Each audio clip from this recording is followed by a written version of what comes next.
নবীর পরে সম্মান সাহাবায়ে কেরাম। সাহাবায়ে কেরামদের কবরের উপরে চাদর নাই, আগরবাতি নাই, মোমবাতি নাই, গোলাপ পানি নাই, গম্বুজ নাই।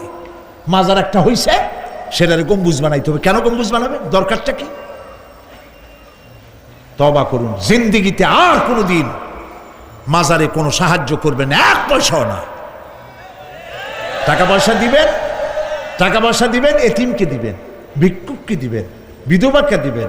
পরীক্ষা দিতে পারে না, ফি দিতে পারে না, পরীক্ষা দিতে পারছে না, ওরে দেন। বাড়িতে চাল নাই, পানি পড়ে, ওরে দেন। অন্ধ মানুষকে দেন, লুলাকে দেন, এতিমখানায় দেন, মাদ্রাসায় দেন, টিউবওয়েল বানায় দেন যেখানে পানি নেই। এই সব কাজ করেন, সওয়াব হবে। সুবহানাল্লাহ কর। মাজারে, কোন মাজারে, আজকের মাহফিলে যত লোক হাজির হয়েছেন, কোন মাজারে কোন টাকা পয়সা, আগরবাতি, মোমবাতি, চাদর জিন্দেগিতে দেবেন না। কারা দেবেন না? হাত উঁচু করে দেখান। আলহামদুলিল্লাহ, হাত নামান।